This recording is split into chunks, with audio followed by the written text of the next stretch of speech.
Chapter 9, Chapter 1 Interlude.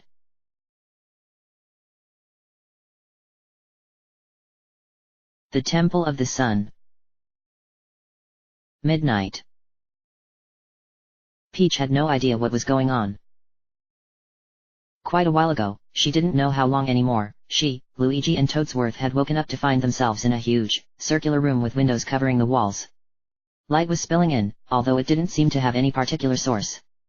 On the floor was some sort of huge, ornate clock, with a pattern identical to the one they had seen on the mosaic. But more importantly, there wasn't a door. They had no way out of here. None of them had any idea where they were, nor did they have the slightest idea how they had gotten there.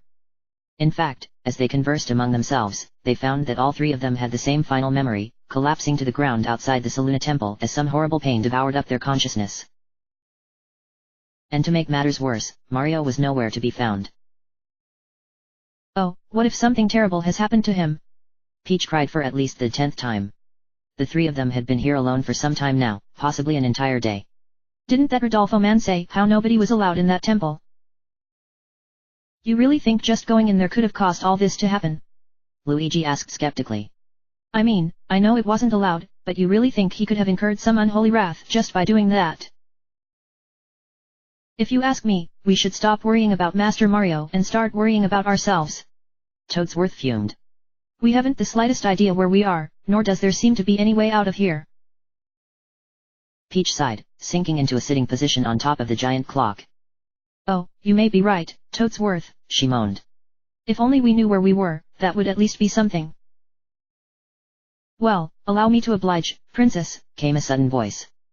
Luigi shrieked and hid behind Peach, and all three of them nervously faced what sounded like the source of the disembodied voice. Suddenly, a billow of choking black smoke rose up from the floor as the space around it seemed to twist and warp. Peach's eyes widened as a tall, dark figure came stepping out from the smoke, causing it to disperse. As he did so, three more smaller puffs of smoke suddenly appeared behind him, and out came skittering three dark blue, imp-like creatures. Though Peach and the others had no way of knowing, they were currently in the presence of King Shroud, as well as Jaff, Pell, and Nob. I haven't had any actual prisoners in a long time, you know. Consider it an honor. Shroud chuckled. And in the Temple of the Sun, no less. Yes, you three are much more fortunate than most of the others in this pathetic world. Wait a minute, Peach stammered. Did you just say, we're in the Temple of the Sun? But, how is that even possible? Did you bring us here? Luigi asked timidly. Of course I did. And to answer your question, Princess, anything at all is possible when you are the Supreme Master of Night. Peach glowered at their captor, as well as the Dark Striders who were silently flanking him. If we're really in the Temple of the Sun, she said suspiciously, then where are the 12 Guardians? Shouldn't they be here somewhere? Oh, I already took care of them, trust me, Shroud replied smugly. The Guardians of Night are safely under my control. And the Guardians of Day? Well, they won't plague this world any longer. He drew his finger across his throat with a meaning smile. Peach gasped, and her hands flew to her mouth. Why, you foul boar! Toadsworth raged, barging forward and shaking his cane. Are you suggesting what I think you are? I had a feeling you wouldn't understand, Shroud sighed theatrically. He snapped his fingers, and the three Dark Striders leapt at Toadsworth, claws bared. The Toad cried out in shock and ran back to where he had been standing. Yes, I did indeed destroy the Guardians of Day, and if you were smart, you would be thanking me, the Master of Night said sternly. I just don't understand what the appeal of day is. A world of eternal night would be so much better, don't you think? Unfortunately, he sighed, folding his arms over his chest, my loyal servants here had just finished telling me that my master plan didn't go quite as flawlessly as I had expected. It would seem that rather than eliminating day once and for all, I've merely separated it from night completely. A good start, of course, but I'm sure I can improve on it even more. Peach had heard enough. She leapt to her feet, absolutely fuming, as intimidating as a princess in a pink dress could possibly be. I can't believe what I'm hearing, she shouted. How can you upset the order of the world like this? You really think you'll get away with it? And what's the point of keeping us three captive? And where's Mario? What have you done with him? King Shroud laughed heartily, which did nothing but upset Peach even more. Suddenly, without warning, he swept across the room, covering the distance between himself and Peach in less than a second. He was now standing directly over her.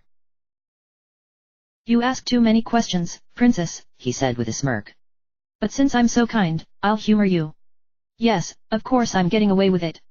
And trust me, princess, I have a reason of my own for keeping you here. Believe it or not, I've heard of you before, Peach. A princess of your purity, legend, and stature comes along once in a great while. I believe you're the person I'm looking for in order to make my plans complete. Peach glowered up at him. Let me guess, you're trying to resurrect an ancient demon, and you need my body for it to possess. She said accusingly. Or maybe you're trying to destroy the universe, and you need me to marry someone in order to create an interdimensional rift that will swallow everything up. Shroud stared at her for a long time before he burst out laughing again. You have a very active imagination, princess, he remarked. You villains and your ridiculous plans, Peach fumed. You can't surprise me anymore. And no matter what you are planning, I refuse to go along with it. Well, there I'm afraid you don't have a choice, Shroud replied. As for your two friends here, I have no real use for them other than I couldn't have them sniffing around my new world and looking for a way to rescue you. Better to keep them here, and out of trouble. I would have done the same thing to that Mario person, but he eluded me somehow. Mario! Luigi cried. So you do know what happened to him? Shroud glared at Luigi, who immediately shrank back. I don't see what business that is of yours, but yes, my minions have been keeping an eye on him. Trust me, he'll be out of the picture soon enough. Well, actually, my lord, Jaff spoke up nervously. We just found out that Mario, well, he found the first Sun Soul. And he found the first new Guardian as well. Shroud's eyes suddenly bulged. And when were you going to get around to telling me that? He bellowed, rounding on Jaff. How on earth did he find out where the Sun Soul was? And he defeated those birds as well.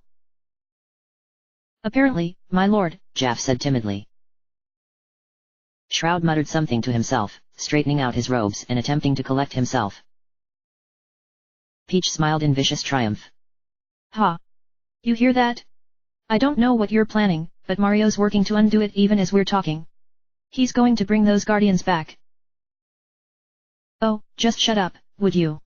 Shroud sighed, massaging his temple. Alright, so Mario got lucky this time. But his luck is about to run out.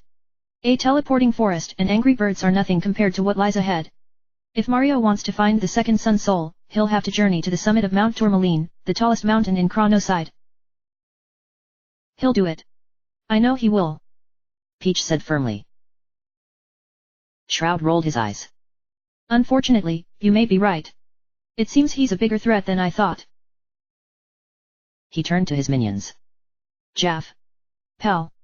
Nob. You three have already had the dishonor of losing to Mario once. This may be your chance to redeem yourselves. What do you ask of us, my lord? Asked Pell. What do you think I ask of you? You're going to Mount Tourmaline right now, and you're going to guard that Sun Soul.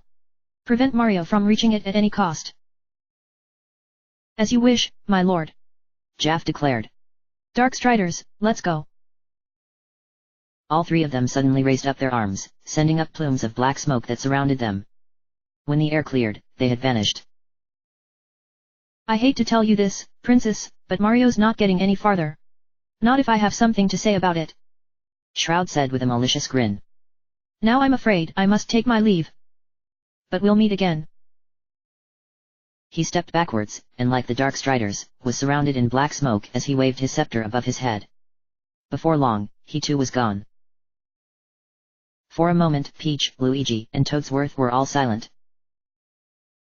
Well, at least we know where we are now, Luigi finally spoke up. Well, if that isn't the most unpleasant brute I've ever met, Toadsworth mumbled. But I knew we could count on Master Mario. He'll get us out of this mess, I'm quite certain of it. Peach didn't look so confident. Toadsworth, didn't you hear what he said? Mario is looking for those Sun Soul things, whatever they are, but he doesn't even know where the next one is. Only we know that.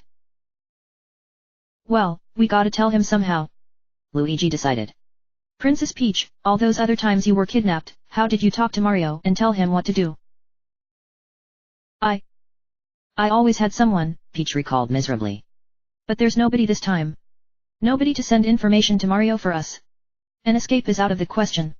If we're really in the Temple of the Sun, then we're in an entirely different dimension. Luigi and Toadsworth watched in concern as Peach slowly sat down, looking utterly hopeless.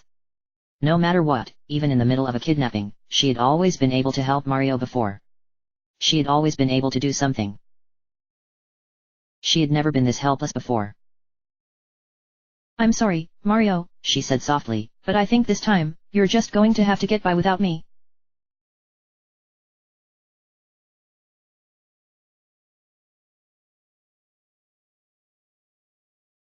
Meanwhile, far, far away. Peach's castle was unusually peaceful without the princess around. All the mushroom retainers who ran the place were casually going about their business, cleaning, cooking, and keeping the place looking nice for Peach's return. Whenever she left on an adventure, or more often, got kidnapped, there was a certain lull in the action around the castle. Peach certainly knew how to liven up the place with her constant itching for excitement. She would be gone for several weeks, though, and the servants were starting to think that there wouldn't be any excitement for them until she came back. That was about when the front wall of the castle came bursting in. Gra ha ha ha! Laughed the intruder who had just torn through the wall like the paper it was. It was none other than Bowser, the Koopa King. Man, I can't believe I never thought of doing that before. He chuckled to himself as he stomped into the castle foyer. Forget lifting the castle up into space, next time, I'm going for the direct approach. Holy ELDSTAR! It's Bowser! Cried one of the Toad servants. Mommy! Shrieked another one, hurling the vase he had been cleaning into the air and running for his life. Hey, what's with the cold reception? Bowser grumbled as the castle flew into a panic at the sight of him. It's Bowser, baby. I'm just here to kidnap the princess. It's Monday, remember? They should learn to show you a little respect, your nastiness. Perhaps we should teach them a lesson. Croaked a voice from behind him. Up next to him came shuffling his equally unpleasant right-hand woman, Kammy Koopa. Hey, you! Bowser snapped, grabbing a Toad who had been running by him. Where's Princess Peach? She's been expecting me, you know.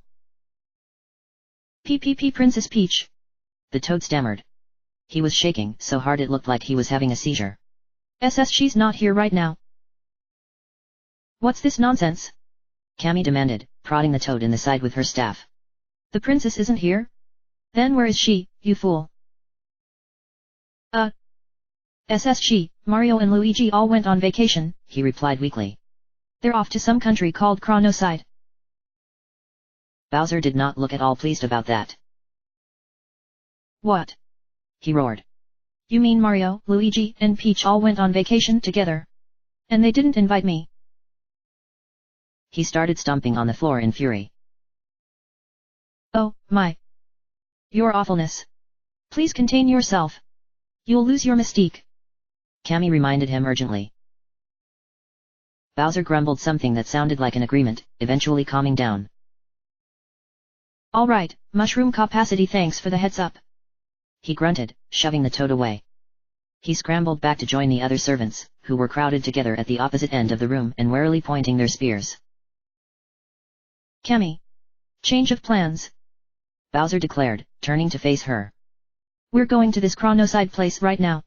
I won't stand for Peach brushing me off like this. Is that really such a good idea, Lord Bowser? Kammy wondered. It'll take all day to fly there from here. Maybe we should just wait until the princess returns. What? What do you mean, wait until she returns? Growled the Koopa King. You mean I should act like her little vacation is more important than me kidnapping her? And I should let those Mario brothers get away with disrespecting me like this? That's not how I roll, Haggy. Oh, dear me. Kammy grumbled as Bowser turned around and barged back out of the castle, ripping another hole in the wall in the process. The elderly Magic Koopa hurriedly tottered out after him. Couldn't you have just gone through the first hole? Shouted one of the Toads. Within minutes, Bowser had taken off in his clown copter and was soaring through the sky. Kammy was flying behind him on her broom, struggling to keep up. Erg. I might be getting too old for this.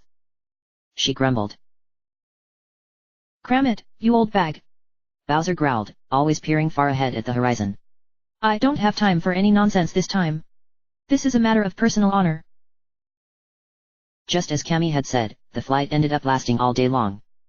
They flew over stretching land and endless ocean, and the sky had already begun to darken by the time Bowser announced that they were finally approaching Chronoside. But there was something else about the sky. My word, Lord Bowser. Have a look at those clouds, would you? As they got closer, it became more and more clear that the sky ahead of them was covered with massive, pitch-black clouds. So they're having a little bad weather. Big deal. Bowser scoffed. Cammy, however, knew better. Being a Magikoopa of her skill and experience, she had a sense for anything magical and supernatural. Although, you didn't need to be the least bit magic to know there was something wrong about those clouds. Lord Bowser, maybe we should turn back, she said nervously. PSSH? If you're scared, be my guest. She was about to do exactly that, when she realized to her horror that she couldn't turn her broom around. She couldn't stop. She couldn't even slow down. In fact, she was going faster. It felt like those clouds were pulling her in. Lord Bowser. There's something very wrong going on, she cried, clinging onto the handle as her broom flew faster and faster on its own accord. What the? Cammy, what are you? And then Bowser felt it too. The propeller on his clown copter was starting to spin out of control, and the copter itself was beginning to lurch violently forward, threatening to throw the Koopa King out. What the heck is going on here? He demanded. I knew this was a bad idea. Cammy shrieked. The clouds were so huge now that they were looming up and obscuring the duo's vision entirely, and they were getting closer by the second. They could see flashes of black lightning racing between the clouds, accompanied by crashes of thunder. Incoming! Bowser bellowed. Both of them screamed in panic, unable to stop themselves as some invisible force pulled them in faster and faster, until they finally vanished into the darkness.